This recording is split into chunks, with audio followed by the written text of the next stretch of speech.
Hello વિદ્યાર્થી મિત્રો, હું ડોક્ટર કાશ્મીરા સુતરિયા. સ્વાગત છે આપના આજના સેશનમાં. આપણે અભ્યાસ કરી રહ્યા છીએ આનુવંશિકતા અને ભિન્નતાના સિદ્ધાંતો વિશે.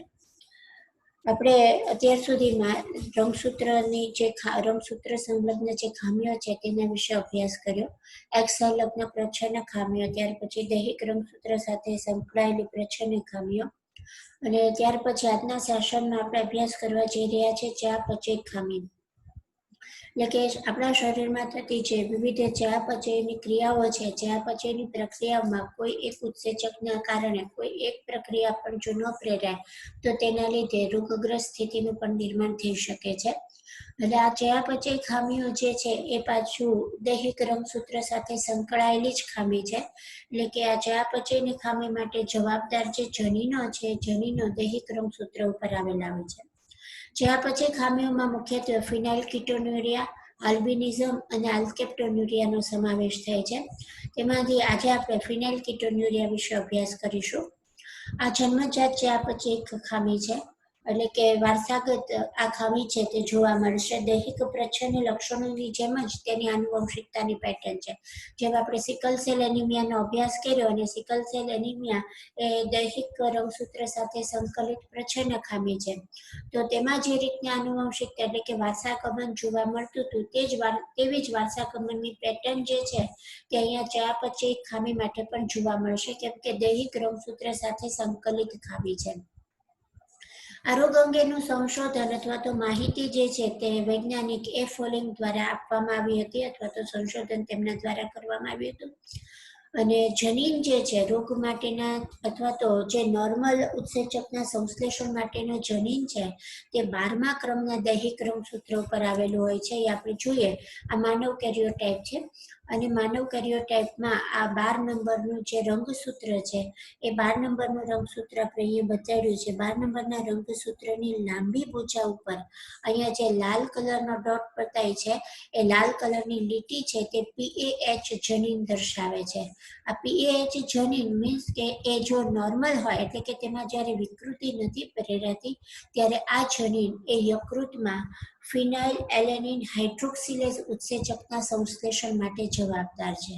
એટલે અહીંયા શોર્ટ ફોર્મ PAH આપ્યું છે, જેથી આ જનીન જે છે ખાસ કરીને તે ફિનાઇલ એલેનિન હાઇડ્રોક્સિલેઝ ઉત્સેચકના સંશ્લેષણ માટે જવાબદાર છે, અને આ ઉત્સેચક એ યકૃતમાં હોય છે.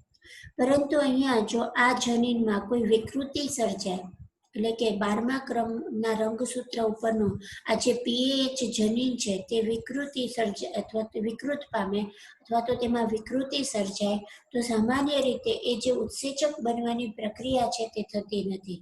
એટલે કે આ જનીનની વિકૃતિના કારણે યકૃતનો જે ઉત્સેચક ફિનાઇલ એલેનિન હાઇડ્રોક્સિલેઝ PAH ઉત્સેચક જે છે તેનું સંશ્લેષણ થતું નથી. હવે આ ઉત્સેચકનું સંશ્લેષણ આપણા શરીરમાં ન થાય તો શું થશે? એનાથી શું અસર આપણા શરીરમાં જોવા મળશે? તો કે PAH ઉત્સેચક છે તે ખાસ કરીને આપણા શરીરની અંદર ફિનાઇલ alanine amino એસિડમાંથી tyrosine amino acid બનવાની પ્રક્રિયા સાથે સંકળાયેલું છે. એટલે કે ટૂંકમાં કહીએ તો ફિનાઇલ એલેનિનનું ટાયરોસિન એમિનો એસિડમાં રૂપાંતરણની પ્રક્રિયા છે તે આ PAH ઉત્સેચકની હાજરીમાં થાય છે. હવે જો આ PAH ઉત્સેચક ન બને તો આ ફિનાઇલ એલેનિનમાંથી ટાયરોસિન એમિનો એસિડનું રૂપાંતરણ થાય નહીં. અને જો આ ટાયરોસિન એમિનો એસિડનું રૂપાંતરણ ન થાય તો ફિનાઇલ એલેનિન એમિનો એસિડ છે તે આપણા શરીરની અંદર જમા થતો રહે છે, અને એ ફિનાઇલ એલેનિન પછી ફિનાઇલ પાયરુવિક એસિડ અથવા તો ફિનાઇલ એલેનિનના અન્ય વ્યુત્પન્નોમાં ફેરવાય છે અને શરીરની અંદર રોગગ્રસ્ત સ્થિતિનું નિર્માણ કરે છે. એટલે આપણે અહીંયા એવું પણ કહી શકીએ કે આ જે ખામી છે તે એમિનો એસિડના ચયાપચયની, આ જે રોગ છે તે એમિનો એસિડના ચયાપચયની ખામીથી પણ થાય છે. એ એમિનો એસિડનું ચયાપચય એક એમિનો એસિડમાંથી બીજા એમિનો એસિડના રૂપાંતરણની પ્રક્રિયા નથી થતી, જેના લીધે આ રોગગ્રસ્ત સ્થિતિનું નિર્માણ થાય છે.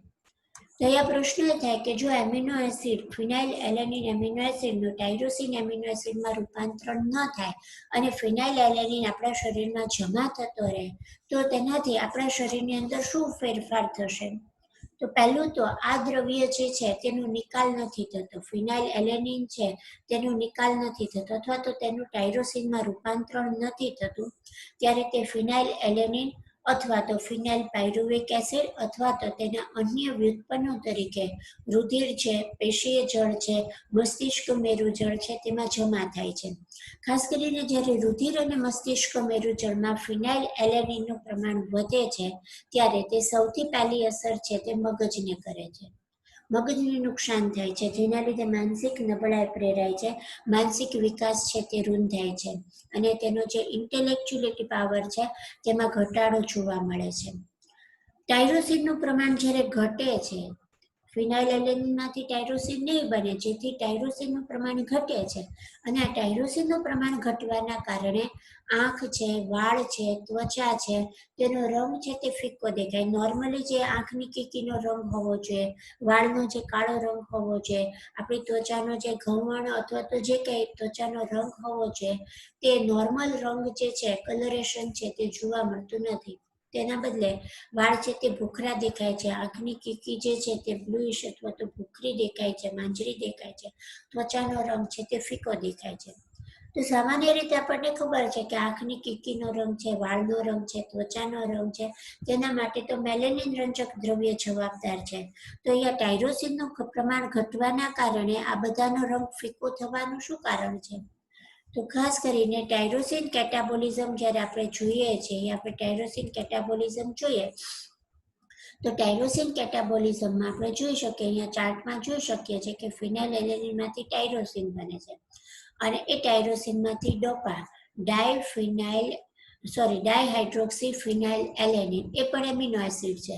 અહીંયા તમે એક પછી એક એમિનો એસિડમાં જ રૂપાંતરણ થાય છે. ફિનાઇલ એલેનિનનું ટાયરોસિન એમિનો એસિડમાં રૂપાંતરણ થાય, ટાયરોસિન એમિનો એસિડનું ડાયહાઇડ્રોક્સી ફિનાઇલ એલેનિન એમિનો એસિડમાં રૂપાંતરણ થાય છે અને આ ડોપા મધ્યસ્થી સંયોજનની મદદથી ટાયરોસિન છે તે મેલેનિન રંજક દ્રવ્યનું સંશ્લેષણ કરે છે. એટલે અહીંયા આપણે જોઈ શકીએ છીએ જો ટાયરોસિન ન બને, ફિનાઇલ એલેનિનમાંથી ટાયરોસિન ન બને અને ટાયરોસિનનું પ્રમાણ ઘટે તો તેનાથી મેલેનિન રંજક દ્રવ્યના સંશ્લેષણને પણ અસર થશે અને તેના લીધે આંખની કીકીનો રંગ છે, વાળ છે, ત્વચા છે તેનો રંગ ભૂખરો પડશે.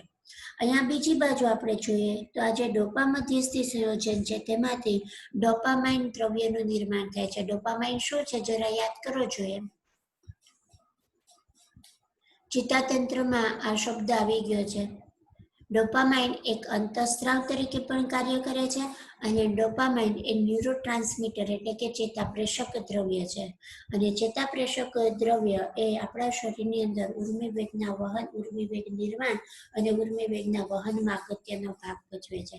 એટલે સ્વાભાવિક જ છે કે જો ટાયરોસિન ન બને તો અહીંયા ડોપા મધ્યસ્થી સંયોજન અને ડોપામાઇનના સંશ્લેષણને પણ અસર થશે. એટલે ટાયરોસિનની ઉણપમાં ચેતાકીય પ્રક્રિયાઓને પણ અસર થાય. આપણે કીધું ને કે માનસિક નબળાઈ આવે, ચેતાકીય પ્રક્રિયાઓ છે તે ધીમી પડે છે અને તેના લીધે તો કે ઇન્ટેલેક્ચ્યુઅલ પાવર જે છે તેમાં ઘટાડો થાય છે. જે ત્વરિત મગજ દ્વારા જે પ્રતિક્રિયાઓ પ્રેરાય છે તેમાં ઘટાડો જોવા મળે છે. એટલે મુખ્યત્વે આ જે ટાયરોસિન કેટાબોલિઝમ છે, ટાયરોસિન કેટાબોલિઝમને અસર થાય જો ફિનાઇલ એલેનિનનું ટાયરોસિનમાં રૂપાંતરણ ન થાય તો. એટલે ફિનાઇલ એલેનિનનું આપણા શરીરની અંદર ફિનાઇલ એલેનિનમાંથી ટાયરોસિનનું રૂપાંતરણ થવું જરૂરી છે. એટલે આ ન થાય તો આપણે ટાયરોસિનનું પ્રમાણ ઘટે, આંખ, વાળ અને ત્વચાના રંગ ફીકો પડે છે, સ્નાયુને હાથી પહોંચે છે, ખાસ કરીને પગના સ્નાયુઓને, જેથી ચાલવામાં મુશ્કેલી પડે છે અને રુધિરમાં સતત આનું પ્રમાણ વધતું રહે છે ત્યારે શ્વાસોશ્વાસ છે, આપણી ત્વચા છે અને યુરિન એટલે કે મૂત્ર છે તેમાં એક લાક્ષણિક ગંધ જોવા મળે છે ફિનાઇલ એલેનિનના વધુ પ્રમાણના કારણે. ત્વચા પર ચાઠા પડે છે, ચકામા પડી જાય છે અને કેરેટેનાઇઝેશન જોવા મળે છે. ત્વચા છે તે શુષ્ક બને છે અને શુષ્ક થાય અને કેરેટિનાઇઝ ત્વચા થાય છે, થોડી સખત ભીંગડા જેવી ત્વચા થાય છે ઉપરાંત ખરજવા જેવી તકલીફ પણ જોવા મળે છે. માઇક્રોસિફેલી, મસ્તિષ્કનું કદ નાનું થવું, એ પણ તકલીફ જોવા મળે છે.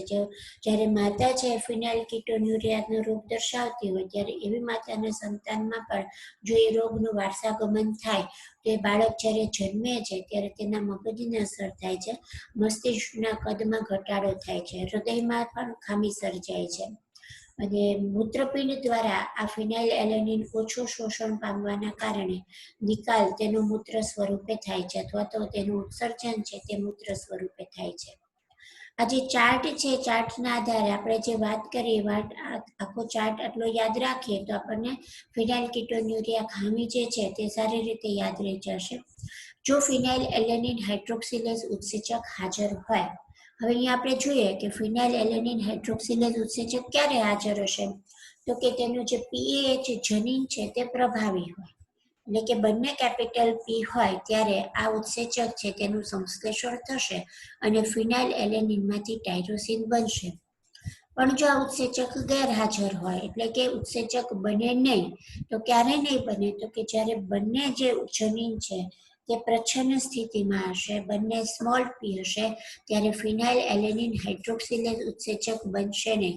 અને આ ઉત્સેચકની ગેરહાજરીમાં ફિનાઇલ એલેનિનનું ટાયરોસિનમાં રૂપાંતરણ ન થાય અને લોહી છે, મસ્તિષ્ક મેરુ જળ છે, પેશીય જળ છે, તેમાં ફિનાઇલ એલેનિન અને તેના વ્યુત્પન્નો તરીકે જમા થાય છે અને રોગગ્રસ્ત સ્થિતિનું નિર્માણ થાય છે. ટાયરોસિન કેટાબોલિઝમ આપણે જોઈ લીધું કે ટાયરોસિનમાં રૂપાંતરણ થાય તો જ મેલેનિન રંજક દ્રવ્ય બનશે, ડોપામાઇન બનશે અને આગળની પ્રક્રિયાઓ છે તે નોર્મલી થશે. પરંતુ જો આ ન થાય, ફિનાઇલ એલેનિનમાંથી ટાયરોસિન ન બને, તો તે ફિનાઇલકીટોન્યુરિયા કહેવાય છે અને આગળની આ પ્રક્રિયાઓ છે તે અટકી જાય છે.